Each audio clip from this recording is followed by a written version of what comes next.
there was a pair of gunmen that targeted a Hanukkah event at Bondi Beach in Sydney, Australia on Sunday. Our pal Dan Wooten says Bondi Beach is like Times Square. It's like the place you go when you go to Australia, which sadly I've never been.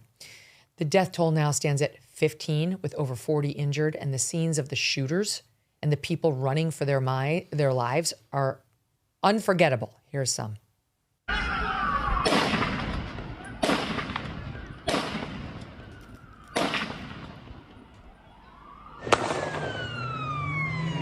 This is dark. ¿Qué está pasando, hombre? Alicia, escucha, Alicia, ¿qué está pasando? ¿Qué está pasando? Pero... It's so weird because it's, again, on a beach. It just, people are frolicking. You know, you go to the beach, have super fun. Like it's frivolous. And now there's a death threat. Multiple outlets have reported the shooters are father and son, 50-year-old Sajid Akram and his 24-year-old son, Naveed. Sajid was shot dead. Naveed was shot and is in critical condition. Per the BBC, the father came to Australia on a student visa, and he stayed on in the country for decades on different kinds of visas. They were refusing to say what country he came from. Why is that? Why can't we know what country he came from as he shows up to murder Australians with an ISIS flag on his fucking car?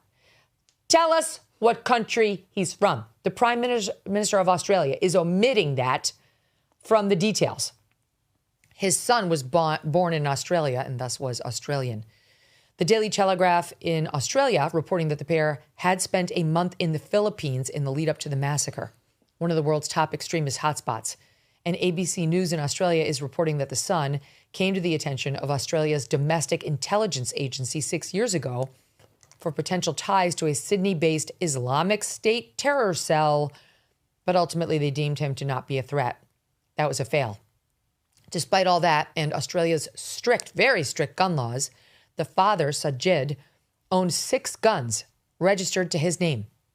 During the shooting, a bystander risked his own life to try to stop one of the gunmen. In this video I'm about to play you will see the bystander, now identified as 43-year-old Ahmed Al-Ahmed, a Muslim father of 2, run at the gunman and strip away his gun. Watch.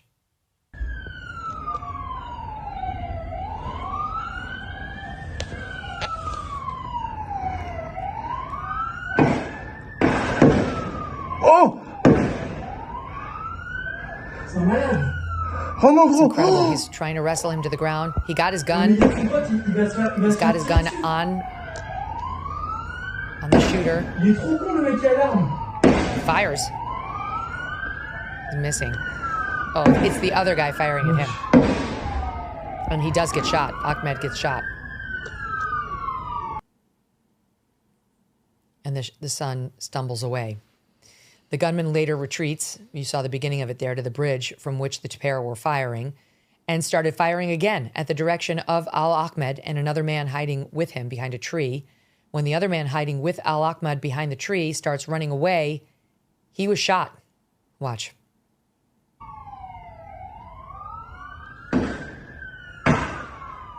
En gros, il a récupéré l'arme du mec qui... Tu sais, il l'avait pris dans sa main, là. Hiding there. One gets up. Oui, oui, j'ai vu. Starts running. Ouais.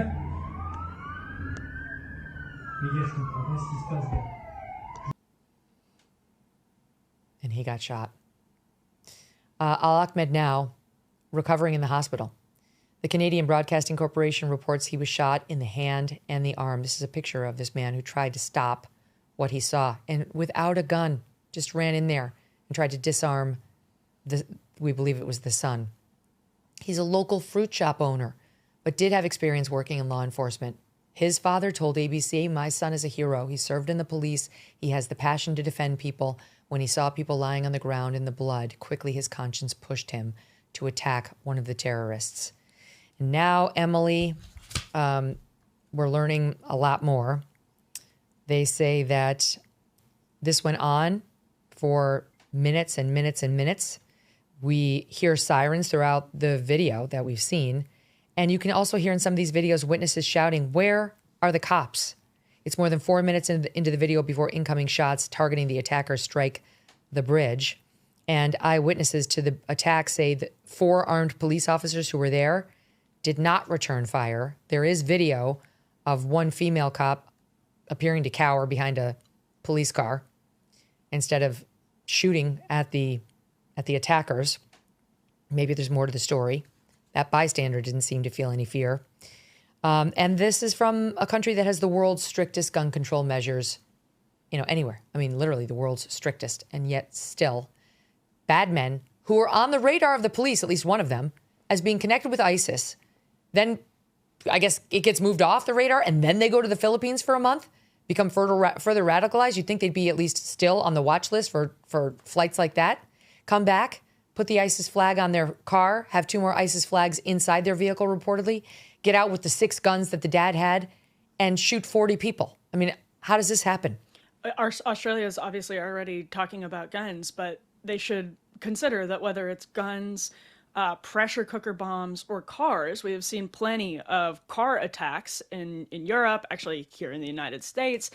What they're sharing in common here is Islamic militant Islamism. And Rod Dreher had an interesting note on his Substack this morning where he wrote, reportedly, the hero in this case, when you were playing that video, I basically wanted to jump out of my chair and start applauding, is also Muslim. And Dreher wrote, there are Muslims around the world, we should keep in mind, who are also sick of this bullshit militant Islamism. And that's what you see in this case, apparently, with the hero who stops the shooting. But if you're going to talk about guns, there's something so much deeper that political correctness in the West has blinded us to paying attention at the degree. We all know this. I mean, everybody knows this. We've known this for 20 years.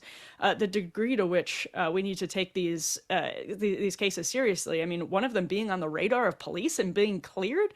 I am very curious to hear the various layers of that story and how that ended up happening, because I don't think it's outside the realm of possibility that there was a lack of seriousness dedicated to the ideological component. Yeah. We see it. Good point. We see it all the time. Did you hear the Prime Minister saying, yeah, we've got to look into, radical Islamic violence and right-wing violence too. What? Who says that at this moment? You've got 2 jihadis, one dead, one in the hospital, who just shot 40 people. And why would you even mention right-wing violence right now? It's politics once again.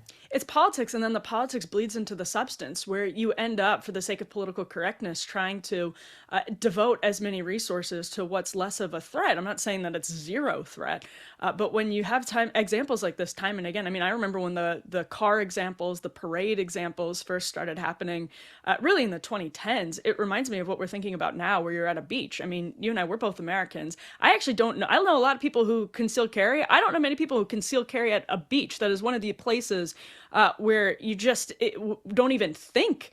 I mean, it's associated with total relaxation and zen. But now you have to. Of course you now have to, just like we've had to start putting up these stanchions during parades, Christmas parades, and to be aware of cars. I mean, it's all rooted. All of these cases over and over again have all been rooted in the same ideological poison of militant Islamism. And to even, gesture at right-wing violence in this case suggests not just a posturing, but also something that's going to happen in the substance of law enforcement in Australia, which, again, we've seen happening for years now, too. I mean, it's amazed me because Australia does not F around when it comes to immigration. Mm-hmm. It's very hard to immigrate into Australia. It's next to impossible to illegally immigrate into Australia. But there has been a growing cry there, as here, as in Europe, from people whose families have been there for generations saying, what are we doing? Who are we letting in here? Why are we actively changing our culture and our country by assimilating or trying to let in people who will not assimilate, who don't share our values, who don't share our cultures, and who wind up posing a threat to us? I mean, it's not so long and it still exists in many cultures and many communities. You're not allowed to ask that question. Now, can we ask that question? Can we ask it in Australia? Can we ask it here? It's like here we're seeing massive fraud in the Midwest with our money. we've also seen jihad in America domestically. In Minnesota. But in this is- Minnesota. in Minnesota. But this is one of the most stark examples we've seen as of late. They don't normally tack on the ISIS flag and make super clear exactly what they're doing. Tim Walz and Ilhan Omar can't even admit, as other Somalis have done, by the way, that there may be a cultural component, indeed that there is a cultural component to the fraud cases. They can't even admit the fraud could stem from cultural reasons of assimilating a population, by the way, that has, according to UNICEF, a 99% rate of female genital mutilation into the upper Midwest.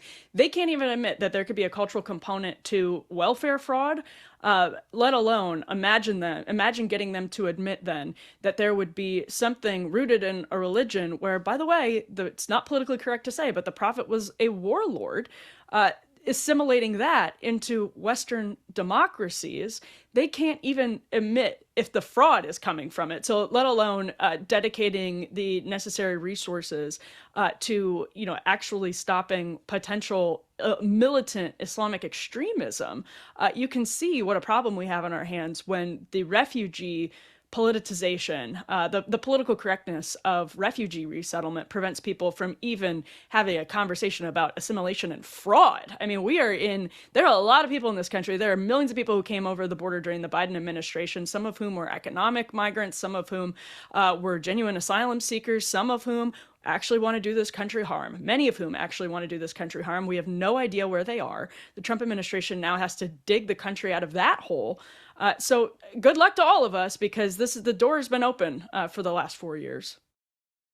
There are a lot of politicians that should be getting coal in their stocking for Christmas, but Birch Gold thinks, as a smart planner, you deserve silver. That's why for every $5,000 you purchase between now and December 22nd, Birch Gold will send you an ounce of silver, which is up over 60% this year. See, smart people diversify and have a hedge. That's why you should consider Birch Gold. With the rate cuts from the Fed in 2026, the dollar could be worth less. And what happens if the AI bubble bursts? Consider letting Birch Gold Group help you convert an existing IRA or 401k into a tax-sheltered IRA in physical gold. And for every $5,000 you buy, you will get an ounce of silver for you or your kids. Just text MK to the number 989898 to claim your eligibility for this offer. Again, text MK to 989898 because Birch Gold's free silver with qualifying purchase promotion ends on December 22nd. Message and data rates may apply.